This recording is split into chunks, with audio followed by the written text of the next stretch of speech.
बच्चों को हिंदी विषय में एक बहुत ही मानवीय संवेदनाओं पर आधारित एक कहानी जिसका शीर्षक है पगला कहीं खा।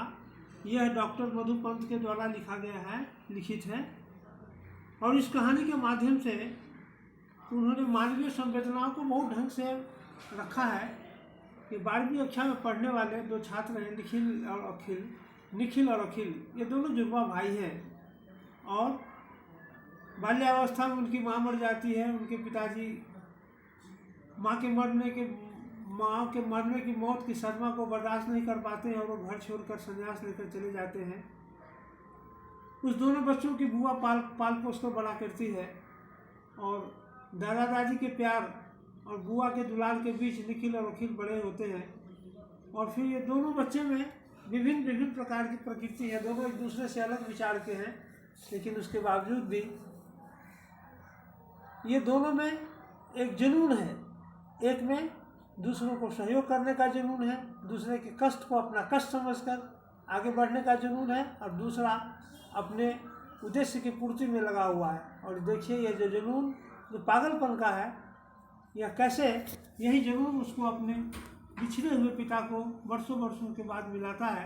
तो यह बहुत ही रोमांचक और बहुत ही मनोरंजकदायक कहानी है। तो हम देखते हैं कि एक परिवार है जिस परिवार में निखिल और अखिल, ये निखिल और अखिल दो जुड़वा भाई हैं। बाल्यावस्था में ही उसकी माँ मर जाती है और बच्चे जो है मतलब उसके पिताजी घर छोड़कर चले जाते हैं। और ये दोनों बच्चे एक दूसरे भी स्वभाव से अलग हैं।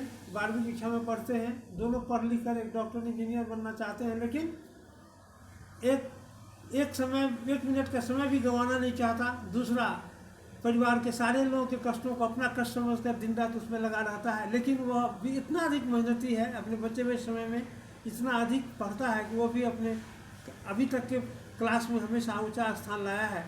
एक दिन की बात है कि दोनों भाई पार्क में घूमने जाते हैं और जब उधर से वो लौट कर जो है मतलब आता है तो देखता है कि सड़क के किनारे एक व्यक्ति गिरा पड़ा है, बेहोश है।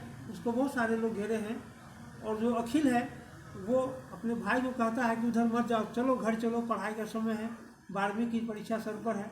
लेकिन निखिल स्वभाव से वह दूसरे की मदद की प्रेरणा उसके हृदय में जगती है और वो सीधे वहाँ पहुँचता है।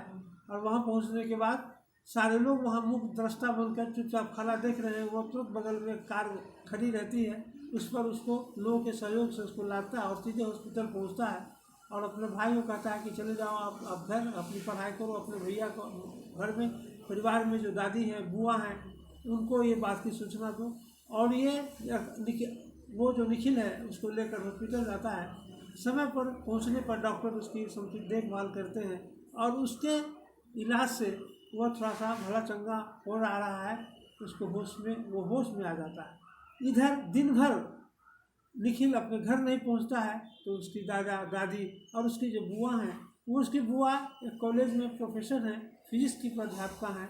वो लोग चिंतित होते हैं कि वो अभी तक आया नहीं, तो भूखा होगा। वो जानता है इस लड़के का जुनून कि वह जब तक वो पेशेंट ठीक नहीं हो जाएगा उसको घर नहीं पहुंचाएगा, वो छोड़कर नहीं आ सकता है। और फिर उसके लिए खाना लेकर उसका भाई है अखिल, उसके दादा दादी और उसकी बुआ हॉस्पिटल में पहुंचती है।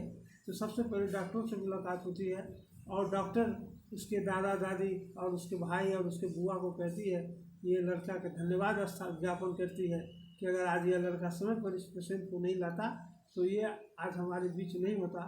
और जब सब लोग उस पेशेंट को जाते हैं देखने के लिए बिछावन पर, उस बेड पर, तो उसकी दादी पहचानती है कि यह तो कोई नहीं, वो उसी का जो है सो पुत्र है जो अपनी पत्नी के मरने के बाद वो उसके बिछो में एक सदमा स्वरूप उसको शौक आता है और वो घर छोड़कर बाहर चला जाता है और वह सब लोग उसको पहचानते हैं।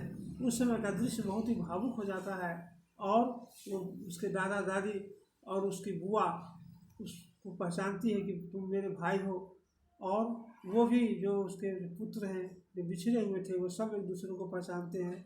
और ये दोनों बच्चों को बुलाया जाता है और बगल में जो खड़े हैं जिस सारे दृश्य को देख रहे हैं वो बुलाया जाता है और उसको कहा जाता है कि पहचानो, उनको प्रणाम करो, यही तुम्हारे बिछड़े हुए पिताजी हैं।